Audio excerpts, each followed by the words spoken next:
Assalamualaikum warahmatullahi wabarakatuh. Bismillah, walhamdulillah, wassalatu wassalamu ala rasulillah wa ala alihi wa sahbihi wa mawalah. La hawla wa la quwata illa billah, amma ba'du. Bapak Ibu para ikhwatal iman hafizakumullah. Kalau kemarin pernah saya membahas sedikit mengenai salah satu masjid yang ada di kota Madinah, yang merupakan masjid ini merupakan masjid yang jarang diketahui oleh para jemaah umroh dan para calon jemaah haji, bahwa tempat yang satu ini merupakan tempat yang sangat mustajab untuk berdoa. Kalau kemarin saya hanya sedikit memberikan gambaran ya pada tayangan video yang sebelumnya. Nah, kali ini alhamdulillah saya masih ditakdirkan oleh Allah Subhanahu wa taala bisa mendampingi jemaah umroh tepatnya pada tanggal 25 September di tahun 2023 ini. Alhamdulillah saya berada di lokasi langsung. Kalau kemarin saya hanya sedikit memberikan gambaran-gambaran karena kemarin belum terjun di lapangan, belum terjun di lokasi, tapi sekarang alhamdulillah saya ditakdirkan oleh Allah berada di lokasi Masjid Sab'ah atau Masjid 7. Karena orang Indonesia itu lebih mengenalnya Masjid 7 ya, bukan Masjid Sab'ah. Tapi kalau di Arab Saudi itu orang Arab mengenalnya Sab'ah Masajid, Sab'atul Masajid, jadi 7 masjid seperti itu. Dan mungkin kemarin juga pernah saya ceritakan bagaimana terjadinya salah satu peperangan yang sangat dahsyat di kota Madinah, tepatnya pada tahun ke-5 Hijriah, di mana Abu Sufyan dan bala tentaranya menyerbu kota Madinah kurang lebih sebanyak 10.000 tentara. Masya Allah. Jadi sebanyak 10.000 tentara. Kalau kita tahu perang Uhud itu terjadi pada tanggal 17 bulan Syawal, tepatnya pada tahun ke-3 Hijriah. Nah, pada saat itulah yang tadinya orang-orang kafir Quraisy sudah sedikit mengalami keunggulan, tapi alhamdulillah baginda Rasulullah SAW sempat bertahan, yaitu pada peperangan Uhud. Nah, dari situ juga orang-orang kafir Quraisy Mekah itu tidak henti-hentinya untuk selalu menjajah kota Madinah. Sehingga pada tahun ke-5 Hijriah, Abu Sufyan dan para pengikutnya ini sudah merencanakan rencana busuk lagi, sehingga merencanakan penyerbuan kota Madinah, yaitu yang dikenal dengan Perang Ahzab atau Perang Khandaq.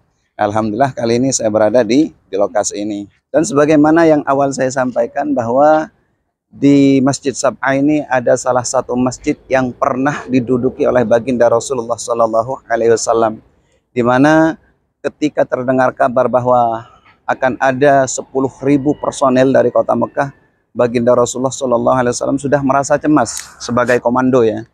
Maka pada saat itulah baginda Rasulullah SAW tidak ada jalan lain kecuali meminta bantuan, minta pertolongan kepada Allah Subhanahu wa taala dengan cara berdoa selama 3 hari 3 malam, yaitu di salah satu masjid yang dikenal dengan Masjid Al-Fatah. Jadi seperti apa masjid sisa bangunannya Bapak Ibu, insya Allah saya akan tunjukkan langsung. Kebetulan saya ada di depan masjidnya ya. Yuk kita ikuti, kita tonton bersama-sama. Nah, ini dia masjid yang dikenal dengan Masjid Al-Fatah ya, yang letak lokasinya ada di atas bukit sana. Dan perlu saya sampaikan bahwa bukit ini merupakan bukit yang memiliki nilai sejarah ya, Bukit Sila. Tuh sebagaimana yang kita lihat. Nanti insya Allah saya tunjukkan masjid apa yang ini ya. Insya Allah saya akan ke atas dulu untuk melakukan sholat dan berdoa di sana.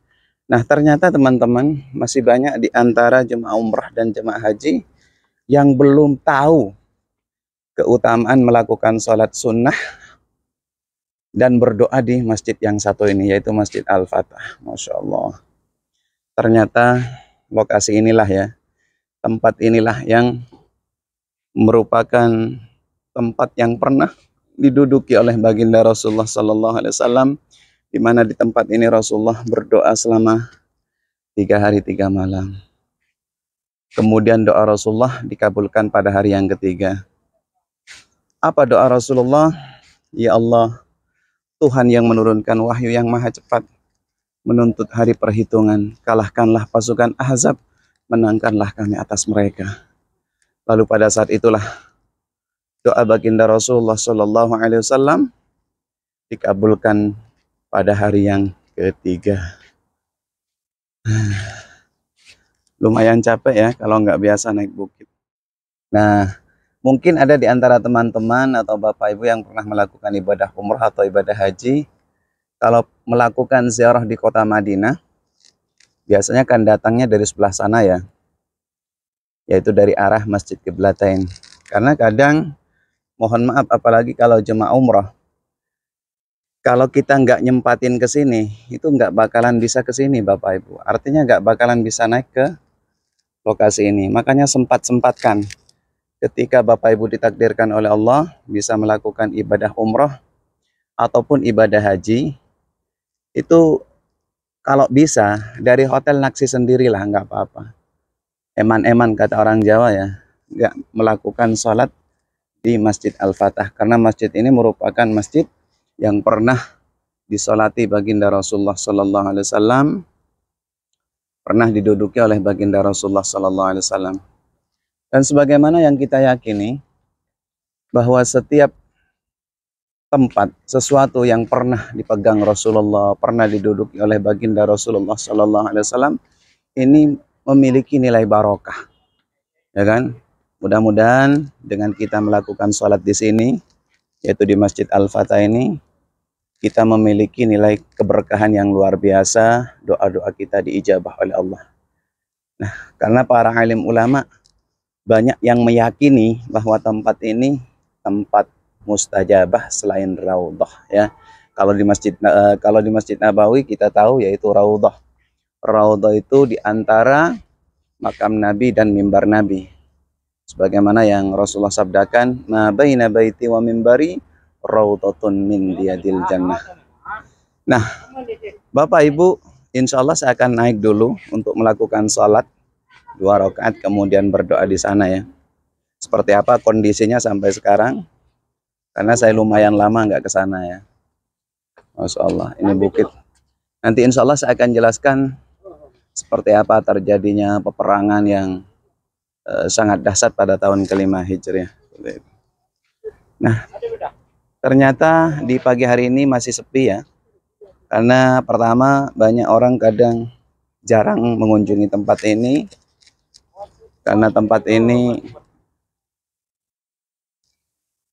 Karena masih banyak juga di antara jemaah umrah yang belum tahu keutamaannya bahwa tempat ini merupakan salah satu tempat mustajabah. Jadi di Madinah ini sebetulnya tempat yang ada di kawasan Tanah Haram, di batas Tanah Haram sebetulnya banyak tempat-tempat mustajabah. Masya Allah, bangunannya masih luar biasa ya. Bangunan dulu seperti ini nih teman-teman. Tapi mungkin ini sudah beberapa kali direnovasi ya. Jadi yang mungkin dulu batunya nggak ditumpuk seperti ini. Masya Allah. Nah, ini dia lokasinya teman-teman. Masya Allah. Saya sudah berada di atas. Ya Allah, sungguh sangat terharu jika kita sudah mengunjungi tempat yang pernah diduduki oleh baginda Rasulullah Sallallahu Alaihi Wasallam, pernah dipegang oleh Rasulullah Sallallahu Alaihi Wasallam, bahkan pernah Rasulullah berdoa di tempat ini. Nah itu dia, ini kondisinya kalau dari atas ya. Jadi lampu merah ini perempatan. Kalau biasanya teman-teman pernah umrah atau pernah haji, kalau biasa ziarah itu kan ikut bis ya, datangnya dari arah mana, dari Masjid Qiblatain, kemudian biasanya nggak berhenti di sini tuh bisnya, langsung aja belok ke sana. Nah, jadi kalau nggak disempat-sempatin sendiri ya nggak bakalan bisa ke sini. Nah, tuh banyak. Jadi orang yang melakukan sholat di sini hanya orang-orang yang tahu keutamaan masjid ini. Yuk, kita lihat seperti apa nih kondisinya. Insya Allah.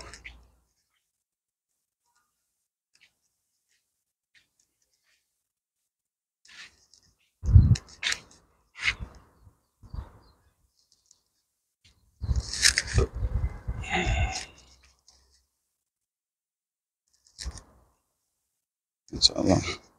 Jadi biasanya nih kalau untuk rombongan ya jemaah umroh atau jemaah haji, kalau di musim haji kan agak padat kadang. Masya Allah. Ini dia bangunannya. Cuman mungkin ini bangunannya sudah diperbaharui.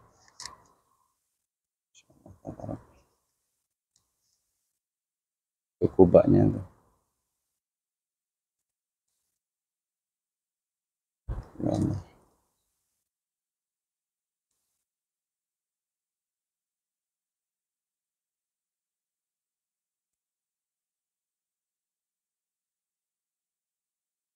Alhamdulillah teman-teman, saya sudah ditakdirkan oleh Allah melakukan sholat dan berdoa di Masjid Al-Fatah dengan harapan mudah-mudahan doa-doa saya diijabah oleh Allah Subhanahu wa taala.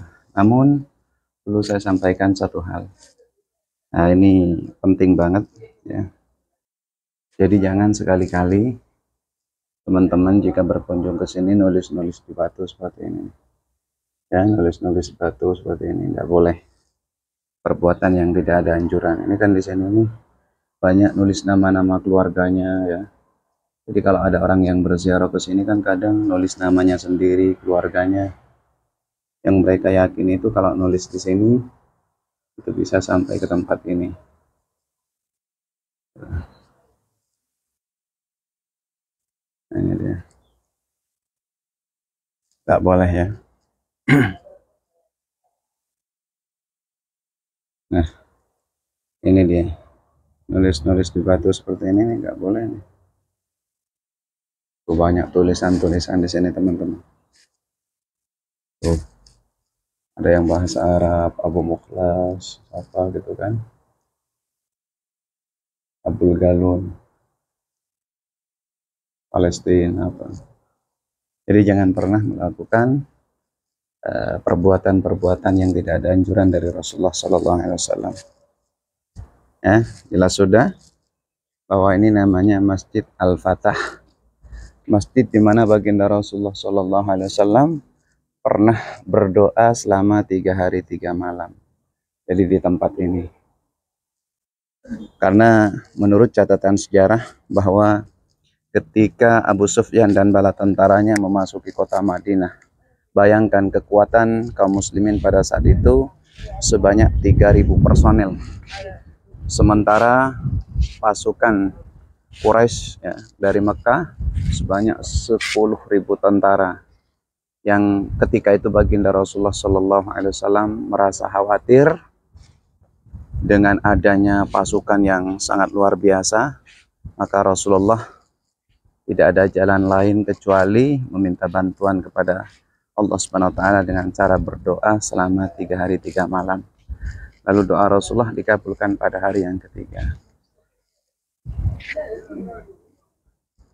Jadi jelas sudah ya teman-teman bahwa ini namanya Masjid Al-Fatah di mana Rasulullah pernah berdoa selama 3 hari 3 malam di tempat ini.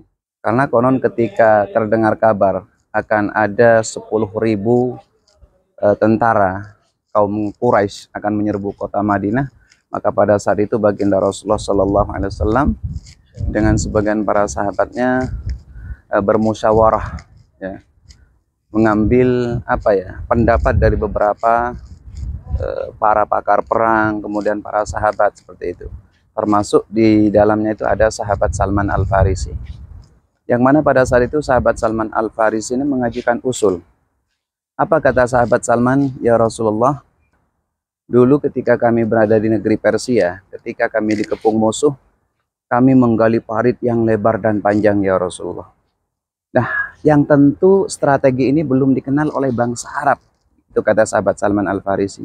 Bagaimana kalau kita menggali parit yang lebar dan panjang ya Rasulullah, sehingga ketika ribuan pasukan kafir Quraisy nanti memasuki kota Madinah itu tidak bisa melompati, ibaratnya tidak, kuda-kuda mereka tidak bisa melompati parit tersebut. Lalu baginda Rasulullah Shallallahu Alaihi Wasallam sepakat atas usulan sahabat Salman Al-Farisi. Maka pada saat itulah Bapak Ibu yang dimuliakan Allah Subhanahu Wa Taala, baginda Rasulullah memerintahkan sebagian penduduk Madinah, sahabat-sahabat Ansor, untuk gotong royong menggali parit yang lebar dan panjang. Kemudian dilengkapi 7 menara intai yang fungsinya untuk menjaga gerakan kaum kafir Quraisy. Nah, sebetulnya ini menara intai ya, pos-pos pertempuran. Seperti itu, bukan masjid. Tapi setelah terjadinya perang dijadikan musola kecil yang diberi nama Masjid Sab'ah atau Sab'atul Masjid. Nah, di sini tidak hanya terdapat Masjid Al-Fatah, tapi ada Masjid Salman Al-Farisi di bawah ini ya. Nanti kita ke sana, bangunannya seperti apa. Kemudian dulu di sini tuh di sebelah sana ada Masjid Abu Bakar, Masjid Umar, Masjid Sa'ad dan Masjid Fatimah. Yang total jumlahnya itu ada 7 ya, ada 7. Kalau ini Masjid Sahabat, kalau yang ini Masjid Sahabat Salman Al-Farisi. Kita ke sana pelan-pelan. Jadi intinya buat teman-teman, Bapak Ibu yang insya Allah nantinya ditakdirkan oleh Allah bisa berangkat umroh atau berangkat haji, sempatkan. Paling kalau dari hotel ya, dari Hotel Madinah yang dekat Masjid Nabawi itu paling 10 real kok. Saya tadi naksi itu cuma 10 real. Jadi sempatkan doa sholat di Masjid Al-Fatah dan berdoa di sana. Ya, siapa tahu dengan kita berdoa, mudah-mudahan segala hajat-hajat kita, niat-niat kita yang baik itu dikabulkan oleh Allah Subhanahu wa taala.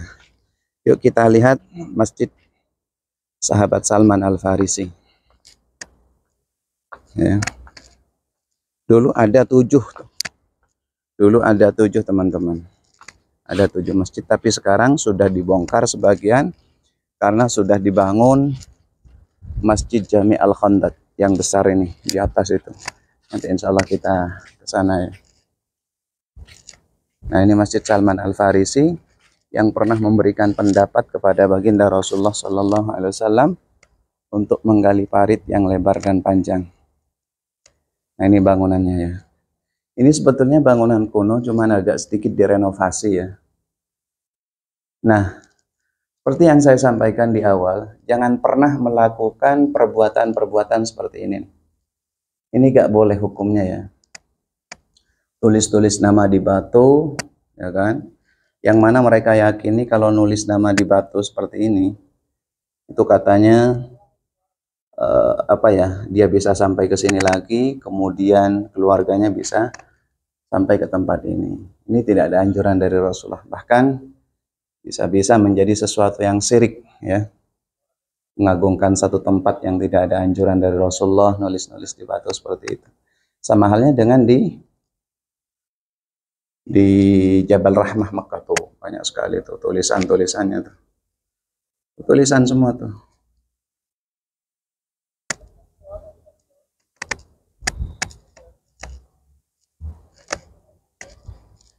Insya Allah.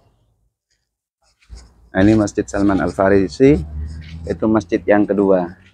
Ini sebetulnya juga pos pertempuran ya, pos-pos pertempuran. Kemudian kita geser lagi, pindah lagi ke masjid yang satunya sebelah sana.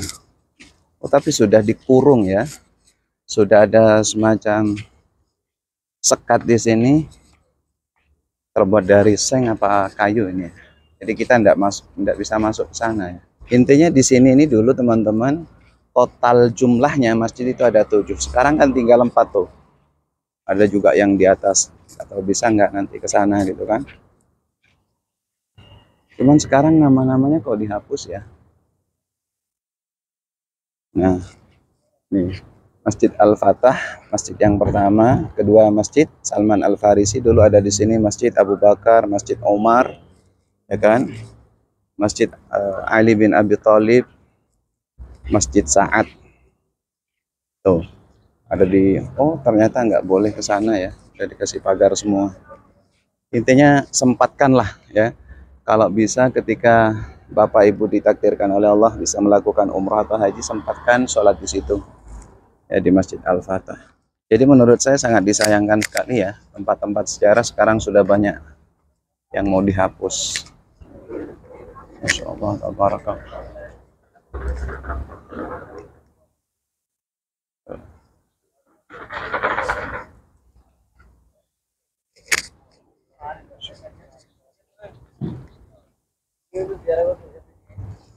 Ini dia Masjid Jami Al-Hamd.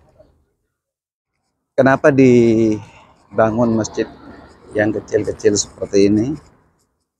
Ya, dibangun masjid yang kecil-kecil seperti ini.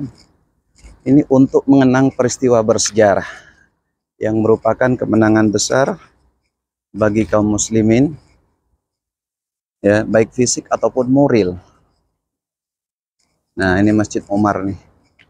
Masya Allah, sangat terharu sekali ya. Sangat terharu sekali.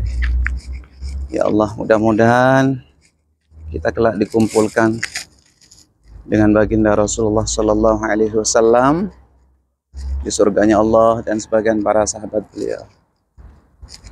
Nah, ini dia. Oh, ditutup dengan pagar besi ya, seperti ini. Mohon diperhatikan. Ini masjid Sayyidina Umar Ibn Al-Khattab ya.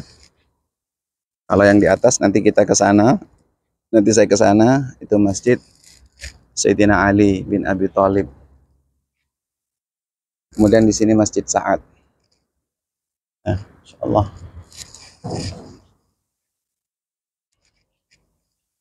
Itu tuh ternyata Masjid Fatimah yang dibongkar, ya Allah, kasihan ya. Jadi seakan-akan sekarang ini sudah hampir punah ya tempat-tempat sejarah. Kita ke Masjid Sahabat Ali bin Abi Thalib. Nah, ini dia Masjid Sahabat Ali bin Abi Thalib. Insyaallah. Oh, tetap dipagari ya. Dipagari besi seperti ini. Jadi tidak boleh masuk. Allah. Ya Allah, mudah-mudahan kita nanti dikumpulkan oleh Allah dengan Rasulullah di surganya Allah dan dengan sebagian para sahabat beliau.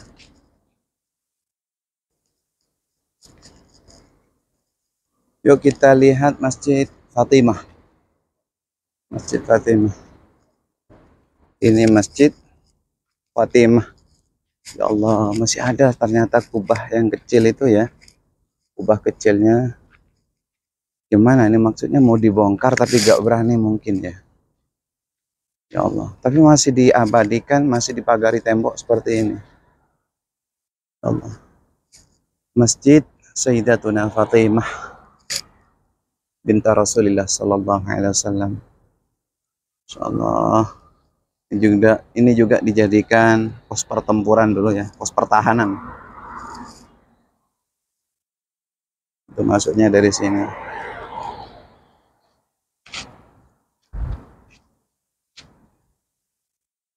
Sekarang nggak boleh ya. Karena gini teman-teman, kenapa dipagari seperti ini, udah dilarang sekarang. Banyak dulu ya, ketika orang-orang Iran itu masih dikasih kebebasan bisa melakukan ibadah umroh ke sini. Banyak mereka, di antara mereka maksudnya, yang melakukan perbuatan-perbuatan kurafat, mengagungkan tempat, nangis-nangis di sini dan lain sebagainya. Makanya mungkin ini merupakan salah satu solusi yang terbaik dari pemerintah Arab Saudi, kenapa dibongkar gitu, supaya tidak menyekutukan Allah, tidak menduakan Allah Subhanahu wa taala. Nah, perlu saya sampaikan, gambarannya galian parit itu di sekitar sini ya, yang menurut catatan keterangan itu panjangnya 9 kilo, sementara luasnya sekitar 5 kilo. Jadi lebarnya 5 kilo, panjangnya sekitar 9 kilo. Nah, tujuan sahabat Salman Al-Farisi itu teman-teman, ketika musuh mengendarai katakanlah kuda seperti itu ya, ini tidak bisa melompati parit gitu, nggak bisa melompati kuda. Bayangkan lebarnya sekitar 5 kilo seperti itu. Gimana mau ngelompat kalau udah 5 kilo ya, kan nggak mungkin. Masya Allah, disinilah